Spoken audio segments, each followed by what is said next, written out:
பச்சை புடவைக்காரியாய் உன் தாய் மீனாட்சி நான் இன்று வந்திருக்கிறேன். நீ இப்போது உன் மனதில் ஒரு நல்ல காரியம் செய்ய வேண்டும் என்று நினைத்து கொண்டு இருக்கிறாய். நிச்சயம் அதை உன்னால் செய்ய முடியும். உன் வாழ்வில் ஒவ்வொரு நன்மையாக நடக்கப் போகிறது.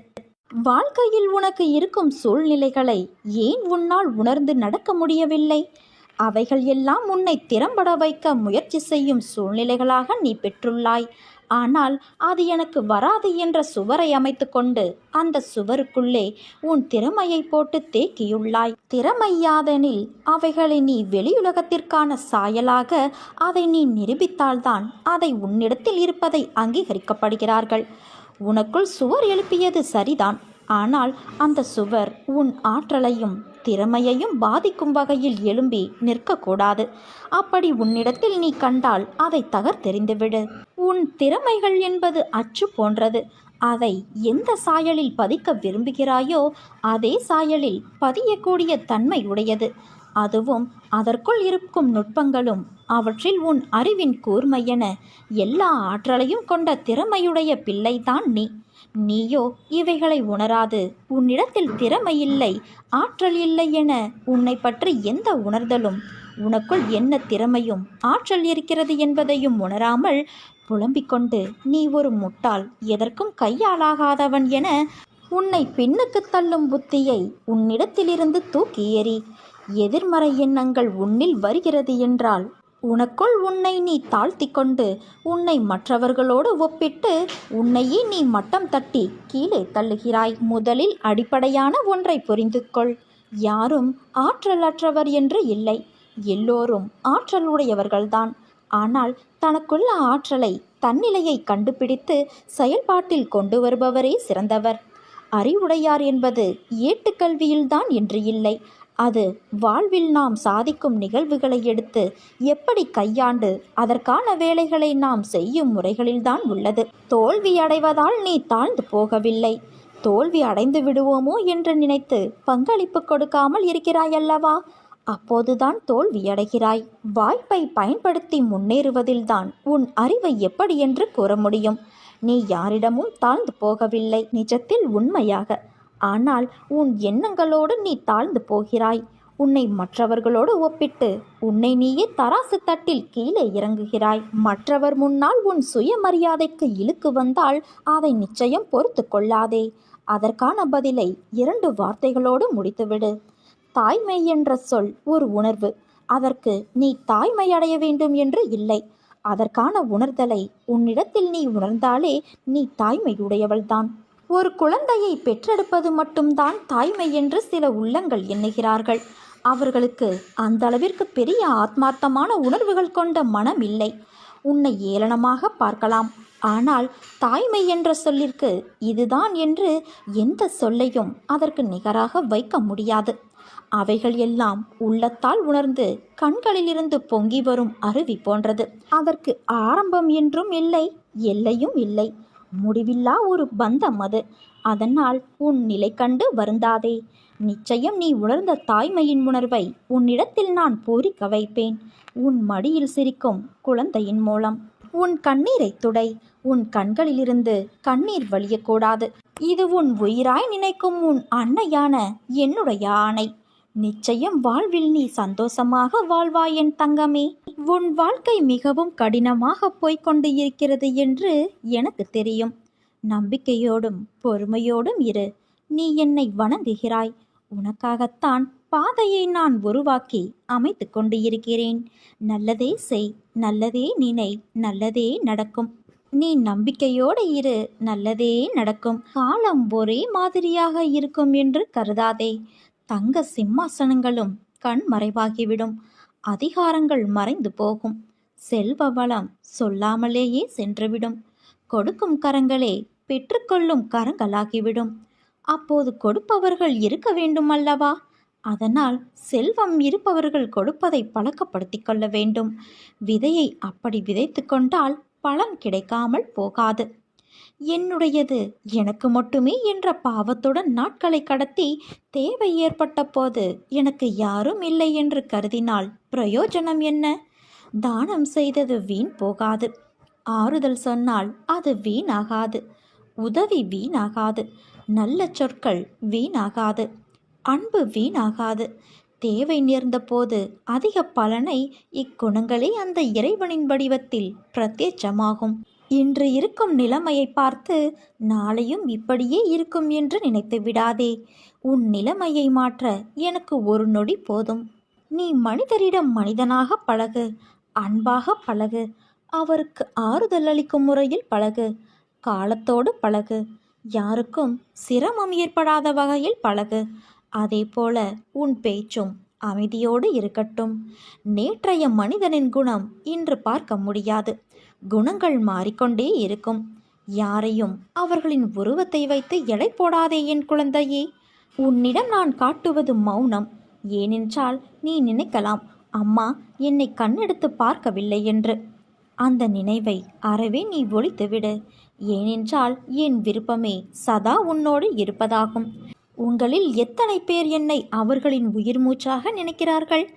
அப்படி அவர்கள் என் நாமத்தை சதா சர்வ காலமும் சொல்லிக்கொண்டு வந்தால் நான் அவர்களை விட்டு போவதற்கு எனக்கு வேறு இடம் ஏது? என் பக்தர்களின் இதய கமலமே நான் வீற்றிருக்கும் சிம்மாசனம். என்னை நம்பி ஏமாந்தவர்கள் என்பது பேச்சிற்கே இடமில்லை. நான் எப்போதும் உங்களுடனேயே இருக்கின்றேன். உங்கள் வாழ்க்கை பயணத்தை தொடர்ந்து நிம்மதியாக இருங்கள். உங்களோடு எப்போதும் உங்கள் அன்னையான நான் இருக்கிறேன். நீ என்னை நினைக்கும் ஒவ்வொரு கணமும் உன் துன்பத்தை போக்க நான் ஓடோடி வருவேன்.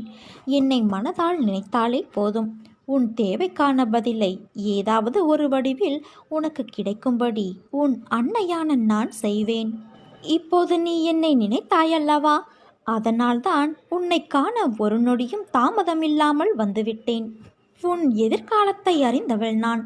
ஆகையால் என்னை நீ ஆராயாமல் நான் உனக்கு நிகழ்காலத்தில் வரமாக கொடுத்திருப்பதை மனநிறைவோடு ஏற்றுக்கொண்டு அமைதியாக இரு. உன்னுடைய பாரத்தை என்னிடம் ஒப்படைத்த பிறகும் அதை பற்றி நீ நினைத்து கொண்டு இருந்தால் நான் எப்படி செயல் புரிவது? உன்னுடைய சிந்தனைகளை சிதறவிடாமல் உன் எண்ணத்தில் இருக்கும் பயத்தை முதலில் தூக்கி எறி. இது நடக்குமோ அது நடக்குமோ என்று சிந்தனையில் எண்ணுவதை விட என்னை மீறி எதுவும் நடந்துவிடாது என்று என் மீது முதலில் பரிபூரண நம்பிக்கை கொள். என்னை மீறி எதுவும் நடந்துவிடாது. இந்த சூழ்நிலையில் நீ பணம் இல்லாமல் தவிக்கலாம். ஆனால் நிச்சயம் உன் கடன் பிரச்சனை முடியும் நேரத்தை நீ தொட்டு விட்டாய். ஒருபோதும் நீ கலங்காதே. உன்னை உன் அன்னை மீனாட்சியான நான் நிர்கதியாய் விடமாட்டேன். உன் வாழ்வில் நான் தீபத்தை ஏற்றிவிட்டேன். இனி உன் வாழ்வு பிரகாசமாக இருக்கும். சகல சௌபாக்கியங்களும் உனக்கு கிடைக்கும். செலவழித்த நேரத்தை மீண்டும் பெற முடியாது. நாம் செய்யும் சேவையோ கொடுப்பதோ மிக சிறியதாக இருந்தாலும் அன்னையான நான் மேலான பரிசான வாழ்வையே தந்துள்ளேன். அக்கறைக்கு இக்கரை பச்சை போல மனிதனாக இவ்வுலகில் பிறந்த அனைவருக்கும் ஒரு பிரச்சனை இருக்கத்தான் செய்யும். ஒருவரின் பிரச்சனை மற்றவருக்கு சிறியதாக தெரியும். ஆனால் பாதிக்கப்பட்டவருக்கோ அவருக்கு அவரது பிரச்சனை பெரியதாக தெரியும். பெரியதோ சிறியதோ அனைத்தையும் என்னிடம் சமர்ப்பித்துவிட்டு நீ என்னுடைய நாமாவை இடைவிடாது ஜபித்து கொண்டே இரு. உன்னுடைய பிரச்சனைகள் அனைத்தும் சூரியனை கண்ட பனி போல விலகிவிடும். அதற்கு ஒரே வழி நான் சொன்ன பொறுமையையும் நம்பிக்கையையும் கடைப்பிடிப்பதை தவிர வேறு வழி இல்லை. என்னுடைய அருளை பெற ஒரே வழி நான் சொன்னது போல எவர் என் நாமாவை தன் நாவில் வைத்திருக்கிறார்களோ அவருக்கு நான் எப்பொழுதும் கடன்பட்டு இருக்கிறேன். அதை நீ உணர்ந்து கொள். எங்கு என்னுடைய நாமம் ஜபிக்கப்படுகிறதோ அங்கே சத்தியமாக நான் இருக்கிறேன் என்பதை உணர்ந்து என்னுடைய நாமமே கதி என்று பொறுமையோடு இரு. வாழ்வில் அமைதி தேவைதான். ஆனால் நிசப்தம் என்பது ஆபத்தான ஒன்று. உன் மனதில் நிசப்தம் உள்ளது. அதனால்தான் உன்னால் எதிலும் யோசிக்க முடியவில்லை. உணர்வற்ற நிலையில் நீ இருக்கின்றாய். இதை ஆபத்து என்று தெரிந்தும் உன்னிடத்தில் அனுமதிக்கிறேன் என்றால் உனது ஆன்மாவில் நான் உறைந்துள்ளேன் என்று அர்த்தம். என்ன நடந்தாலும் அதன் ஆளுமையான பிடி என்னிடத்தில் உள்ளது. ஆபத்து என்று தெரிந்தும் உன்னை நான் எப்படி தனியாக விடுவேன்? சில விஷயங்களில் மௌனமாக உள்ளேன். அதை உணர்ந்து புரிந்து கொள்ள வேண்டும் என்பதற்காகத்தான். உன்னை ஆழம் நிறைந்த தண்ணீரில் இறக்குகிறேன் என்றால் நீ ஆபத்தில் இருப்பாய் என்று யோசிக்காமலா நான் செய்திருப்பேன்? என் கண்ணுக்குள் வைத்து உன்னை நான் கவனித்து கொண்டுதான் இருக்கின்றேன். அதனால் நீ மிரளாதே. இந்த கடினமும் ஆபத்தும் நிறைந்த நிசப்தம் உன் மனதில் ஒரு எதிர்மறையை நீக்கத்தான், மனதை ஒருநிலைப்படுத்தத்தான். உன் குறிக்கோளை அடைய முதலில் உன் மனதை தயார்படுத்தினால் போதும். மூளையின் செயலை உன் மனம் பார்த்து கொள்ளும். இவை அனைத்தும் நாம் என்ற பயணத்தில் நீடிக்கத்தான், உன்னை பாதையில் திருப்பி அனுப்புவதற்கு இல்லை. அதை நீ புரிந்து கொள். நீ எல்லா செல்வ வளங்களையும் பெற்று சீரும் சிறப்புமாய் நல்ல பெயரோடு வாழ்வாய். உனக்கு நான் கொடுப்பதை எவராலும் தடுக்க முடியாது. நீயே தடுத்தாலும் உனக்கானதை உன்னிடத்தில் உரிய காலத்தில் நான் கொண்டு வந்து சேர்ப்பேன். உனக்கு செம்மையான வாழ்க்கை வரப்போகிறது.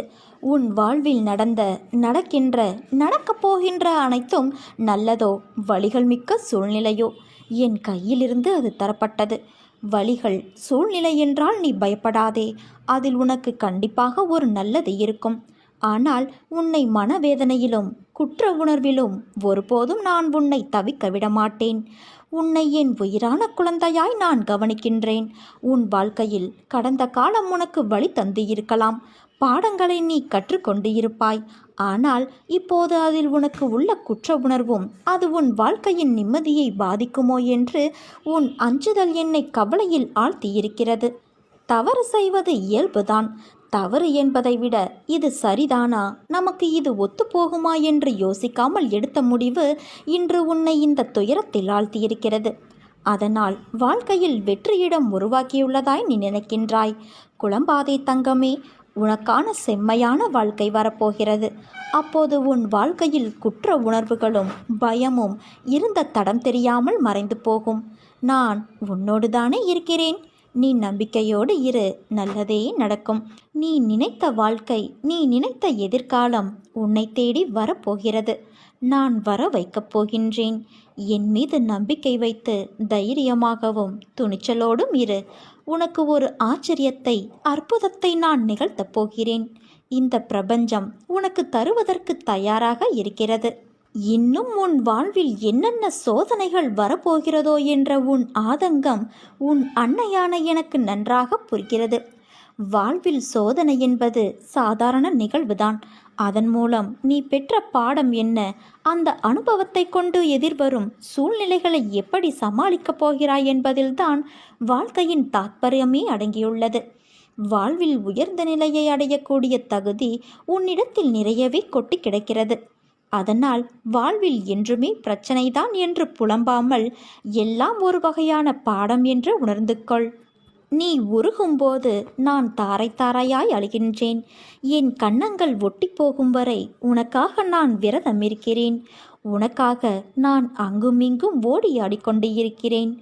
வாழ்க்கையில் அடுத்த நிமிடங்கள் என்ன நடக்கும் என்பதில்தான் மனிதனின் வாழ்நாளுடைய அர்த்தங்கள் அடங்கியுள்ளது. அந்த அர்த்தங்களுக்கு நாம் ஓடுகின்ற ஓட்டம். அதில் நிதானமாக ஓடுபவர்கள் சில பேர். சிலர் எதற்காக, ஏன் என ஒன்றும் தெரியாமல் ஓடுகிறார்கள். இந்த தற்போதைய உலகத்தை பார்க்கும்போது விடிவது அதில் ஓட்டம் மட்டும்தான் நம் கண்களுக்கு தெரிகிறது. ஏதோ சிறு சிறு இடத்தில் அன்பு, பரிவு, பாசம் என சிலரின் மனதில் பார்க்க முடிகிறது. அப்படிப்பட்ட சூழலில் என் பிள்ளைகளான நீங்கள் என் கண்களுக்கு வித்தியாசமாக தெரிகிறீர்கள். நேர்மறை உலகில், நேர்மறையான சூழ்நிலையில் மனிதர்களிடத்தில் வாழ்வது சுலபம். நேர்மறை உலகம்தான். ஆனால் சில மோசமான எதிர்மறையான குணங்களை நீ கடந்து வருகிறாய். இது வெள்ளத்தில் தத்தளித்தவனுக்கு அவன் முழுகும் நேரத்தில் அவனுக்கு கிடைத்த கைப்பிடி என்பது. அவன் உயிர் காக்கும் தெய்வம். அந்த நேரத்தில் அதுதான் உன் இப்போதைய வாழ்க்கையின் நிகழ்வு. நீ எதற்கும் பதைக்காதே. என் கை எப்போதும் உன்னை காக்கும். விரைவில் மேலோங்கி உன்னை பார்த்து நகைத்தவர்களுக்கு முன்னிலையில் நிமிர்ந்து பார்க்க உன் அன்னையான நான் செய்வேன். நீ எதற்கும் கலங்காதே என் தங்கமே. உன்னில் நிச்சயம் வெற்றி என்ற தீபத்தை உன் அன்னையான நான் ஏற்றுவேன். நீ உன்னில் பார்க்கும் அனைத்துமாய், அகிலத்தின் ரூபமாய் உனக்கு நான் இருப்பேன். செயல் புரியும் கடமை மாத்திரம்தான் தன்னுடையது. பலனை அளிப்பவர் எல்லாம் வல்ல இறைவன் என்னும் திடமான நம்பிக்கை எவரிடம் உள்ளதோ அவருடைய செயல்கள் அனைத்தும் நிச்சயம் வெற்றி பெறும். நிகழ்காலம் உனக்கு கடினமாக இருந்தாலும் இது நிரந்தரம் என்று நினைத்து கொள்ளாதே. காலம் மாறும், நிலைகள் மாறும். வரும் காலம் நிச்சயம் உனக்கு வளமானதாக அமையும். என் வார்த்தைகள் மீது நம்பிக்கை வை. உனக்கு நல்ல நேரம் தொடங்கிவிட்டது. நீண்ட நாட்களாக தடைப்பட்டு கொண்டிருந்த ஒரு காரியம் முடிவுக்கு வரும். அது நடந்தேறுவதற்கான வாய்ப்புகள் உள்ளது. அதன் பிறகு ஒரு புத்துணர்வு உனக்குள் உண்டாகும். உன்னுடைய அடுத்த திட்டங்கள், எந்தவித திட்டங்களை நீ திட்டமிட்டபடி நிறைவேற்றுவாய். நீ கேட்டபடியான வளர்ச்சியை காணப்போகிறாய் குழந்தையே. நேர்மறை எண்ணத்தோடு நீ முயற்சி செய்யும் போது இன்னும் நல்ல நல்ல மாற்றங்கள் ஏற்படும். உனக்கு நல்லதே நடக்கப் போகிறது.